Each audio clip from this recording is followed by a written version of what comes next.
দর্শক আসসালামু আলাইকুম। কনফিডেন্স ফিজিওথেরাপি ব্যথা নিরাময় চিকিৎসা কেন্দ্র থেকে সবাইকে অভিনন্দন জানাচ্ছি। দর্শক, আজকে আমরা কথা বলবো কাপ মাসেল পেইন। আমরা অনেক আগেই কাপ মাসেলের বিভিন্ন সময় ভিডিও দিয়েছি। তবে আমরা প্রায়ত যেটা দেখতে পাই সেটা হচ্ছে কাপ মাসেলের অসংখ্য মেসেজ পাই আমরা। কাপ মাসেল সম্পর্কে আপনারা আরো অনেক কিছু জানতে চান। তো সেক্ষেত্রে আমাদের কাছে টপিকসটা খুবই গুরুত্বপূর্ণ মনে হচ্ছে। আমরা একটু কাপ মাসেল সম্পর্কে আপনাদেরকে একটু পরিচয় করাই। আমরা স্বাভাবিক তো আমাদের পায়ের হাঁটুর নিচের দিকে, আমাদের এই হচ্ছে হাঁটু, হাঁটুর নিচের দিকে যে এই যে মাংসপেশিটা, এটাকে আমরা বলি কাপ মাসেল।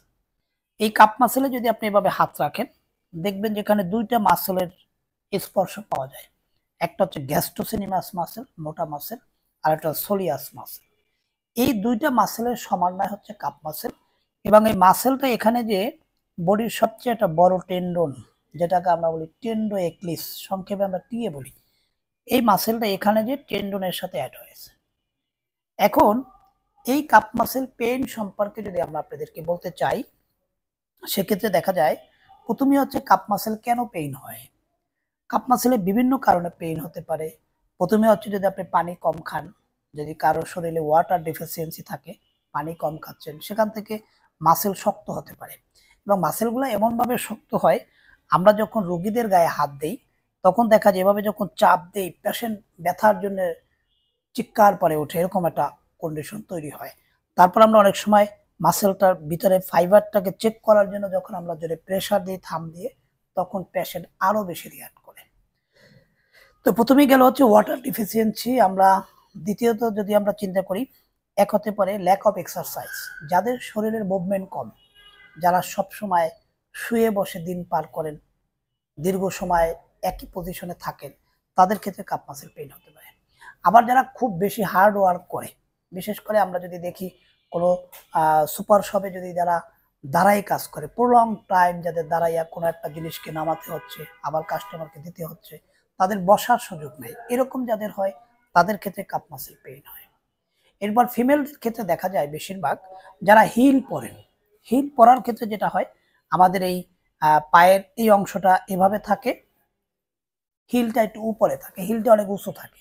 এই হিলটা উঁচু থাকার কারণে এটা যদি দীর্ঘদিন যদি একই পজিশনে থেকে যদি বারবার এটা ইউজ করা হয়, সেখান থেকে এ জাতীয় কাপ মাসেল পেইন হতে পারে। এরপর হতে পারে আমাদের যারা দীর্ঘ সময় স্টেরয়েড ঔষধ সেবন করেন, এই জাতীয় মেডিকেশন যারা নেন, তাদের ক্ষেত্রেও কাপ মাসেল স্পাজম হতে পারে। তারপর যাদের দীর্ঘদিনের অনিয়মতান্ত্রিক ডায়াবেটিক্স, থাইরয়েড প্রবলেম আছে, সেখান থেকে মাস্কুলোস্কেলেটাল পেইন হিসাবে কাপ মাসেল পেইন হতে পারে। এগুলোই হচ্ছে আমাদের মূলত কাপ মাসেল পেইনের মূল কারণ। এবার আমরা আসি আমাদের এই কাপ মাসেল পেইন কমানোর জন্য আমাদের করণীয় কি। নাম্বার ওয়ান হচ্ছে, আমরা শুরুতে যে কারণটা বলেছি, ওয়াটার ডিফিসিয়েন্সি। যে কোনো চিকিৎসার আগেই পূর্ব শর্ত হচ্ছে আপনি রোগটাকে সঠিকভাবে নির্ণয় করা, আপনি ডায়াগনোসিসটাকে কনফার্ম করা। তার আগে হচ্ছে কি কারণে হলো সে কারণটাকে আগে ঠিক করা। আমরা যদি রোগীর সাথে কিছুক্ষণ কথা বলি, আমরা যখন রোগীর সাথে আমরা বসি সামনাসামনি, তখন আমরা কথা বললেই আলটিমেট পেয়ে যাই যে কোথা থেকে তার এই কাপ মাসেল পেইনটা হচ্ছে।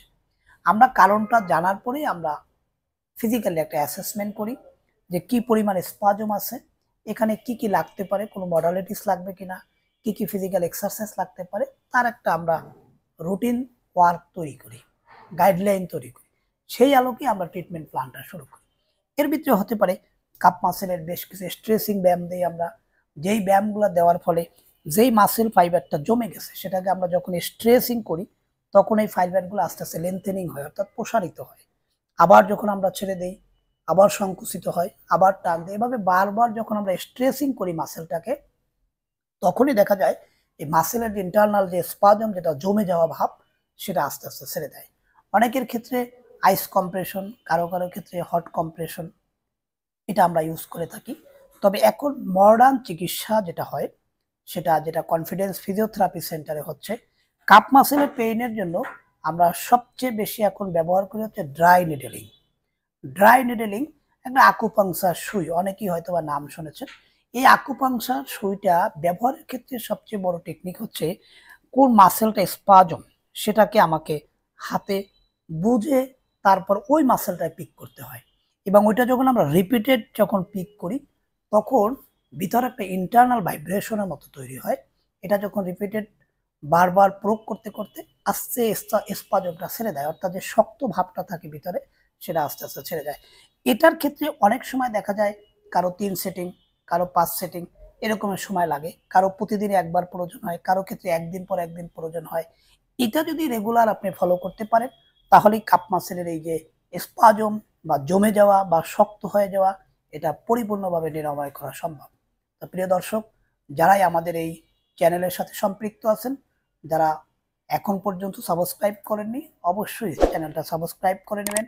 কোনো কিছু জানার থাকলে আপনারা কমেন্টস বক্সে লিখবেন বা সরাসরি আপনারা ওখানে লিখলে আমরা উত্তর দেওয়ার চেষ্টা করব। দর্শক, আজকে এই পর্যন্তই। আবার আসবো অন্য কোনো টপিকস নিয়ে। আসসালামু আলাইকুম।